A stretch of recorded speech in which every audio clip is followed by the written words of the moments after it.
A protest breaks out in China. People demand the truth after a student dies mysteriously.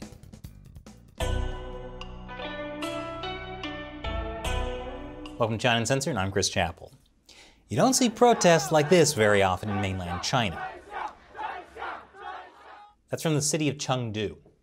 Students outside the number 49 high school were chanting, "We want the truth." It wasn't long until Chinese police handled the situation. The crowd was demanding the truth of what happened to a 17-year-old student at their school. They think authorities at the school and in the government are covering up how he died. The student named Lin Wei-chi was found dead at their school on May 9th. His mother posted this on social media. "On May 9th at 9 o'clock, I received a notice from the school that my son had passed away. The school simply informed me that the cause of death was a fall from the corridor. Now the school is not letting the parents in to see what happened. The school immediately dismissed all the class students and warned them to keep silent. School authorities had given her practically no information about her son's death, only that he had fallen." According to Radio Free Asia, local media mentioned the matter was highly sensitive in Chengdu, and all media reporters were told not to speak up. That's not suspicious. Then this photo began to circulate on social media. It's Lin's mother holding a picture of him outside the gates of the high school. More people began to pay attention, wanting to know more details, and they watched how the school did nothing to shed light on the situation. His mother then posted, "Last night at 9 o'clock, the police station told us what happened. We learned that by the time the ambulance had arrived at 8:30, my son had no heartbeat, and he was taken straight to the funeral home instead of the hospital. The first thing we did was report this to the police. The police said they would investigate. They showed me surveillance footage of that day, except only the incident was not caught on camera. I read this kind of news many times, but never thought it would happen to me one day." How odd that the one-time surveillance footage would actually be helpful. It's not available. Normally, Chinese citizens are under constant surveillance, but the incident was getting more and more public attention. The next afternoon, authorities rushed to release a public notice to address the incident. It reads, "On May 9th at around 6:40 p.m., a student fell from the top floor corridor. The school immediately called the emergency number. By the time an ambulance arrived to investigate, the student already had no pulse. The Public Security Bureau has launched an investigation. The school expresses its deepest condolences." So, still no further details on how he died. What's weird is, the nearest hospital is less than 10 minutes from the school. According to the mother's social media post, the ambulance arrived at 8:30, just before she was notified about the death at 9 o'clock that evening. But that means the ambulance didn't arrive until nearly 2 hours after Lin fell. And when asked about the 2-hour delay in telling Lin's parents of their son's death, the school safety director, Mi Ping, said that after finding the body at about 7 p.m., all of the form teachers were called in to help identify him, but the process took a long time due to the injuries he had suffered. And that just raised more suspicion among the public.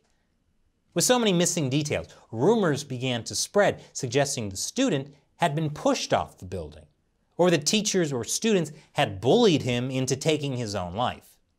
Others began to question if authorities were covering up something even worse.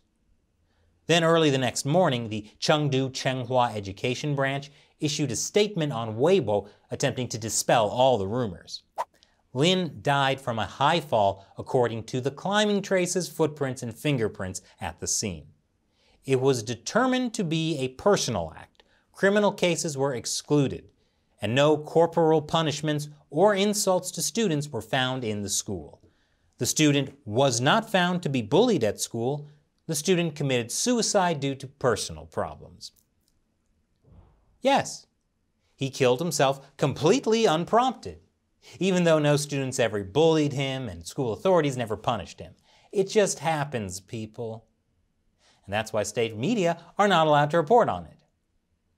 Then state-run Xinhua said the reason there was no surveillance footage is actually that police officers had taken away the recording for investigation, as it was key evidence. Yes, key evidence of nothing suspicious having happened. State media also claimed Lin's father had watched the complete recording on Monday morning in the company of a lawyer. Meanwhile, articles began circulating on the Chinese internet, saying the issue had been resolved between the school and Lin's parents, and they ultimately signed and agreed to have the body cremated. Except that might not be true. According to Lin's parents, his mother said, "I solemnly declare here that I do not agree with the statement issued by Chenghua District this morning. There are many questions about the content of their statement. I will continue to fight the police and the school to give me the truth. I want to speak with my son's teachers. I want to see all the videos. I do not agree with this result." Which brings us back to the protests. Students gathered at the school holding white flowers to mourn Lin Weiqi as they chanted, calling for the truth. And videos like this caused more anger at the way authorities handled it. But this protest seems to have brought too much attention, which I'll explain after the break. Welcome back. After this protest video went viral, authorities had a problem. Not just the problem of how to handle Lin Weiqi's mysterious death, but also how to handle large numbers of young people protesting and spreading those videos online. Their solution? Blame foreign forces and Hong Kong pro-democracy groups for instigating the protests. Some Chinese netizens were quick to side with local authorities and jumped on the hostile foreign forces bandwagon. Here are some examples.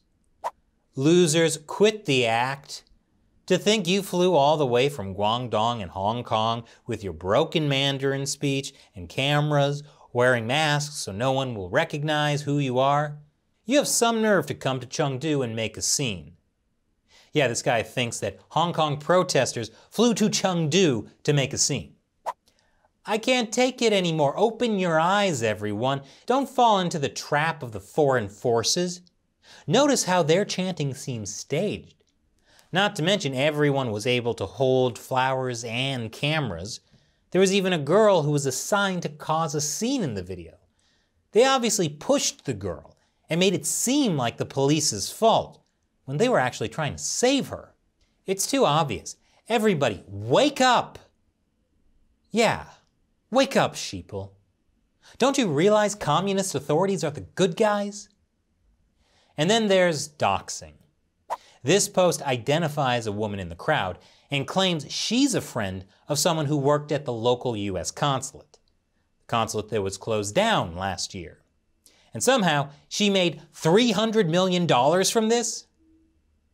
Wow. I wish hostile foreign forces would pay me $300 million just to attend a protest. I've been funded by hostile foreign forces for years and they've never given me a cent. Now, you'd think posts like this would not get much traction online because they're too stupid. And yet, the provincial cyber police just doubled down on the message. They wrote, "The peace and tranquility of the motherland today are not easy to come by.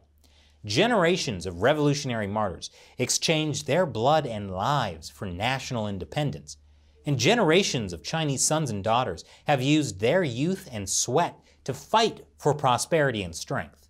No one is allowed to destroy it. We will never sit back and watch the damage to national security and development interests. We will never allow hostile forces to undermine the security and stability of the country and the peaceful life of the people. We will never allow the color revolution to occur on this land.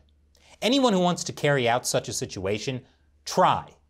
You will be hit head on. Hashtag vigilance against color revolution." Yes, hashtag vigilance against color revolution, which no one was actually suggesting was happening except for you. But if anyone knows how dangerous a revolution can be, it's China's revolutionary martyrs who exchanged their blood and lives for national independence. And now it's time for me to answer a question from you, a fan who supports the show through the crowdfunding website Patreon. Lucian Furno says, "I am interested in knowing more about gain of function research and how the CCP had been using it in regards to COVID-19. and how they are continuing to implement it? Good question, Lucian. The simple answer is the Wuhan Institute of Virology was doing gain-of-function research on coronaviruses before COVID-19 spread.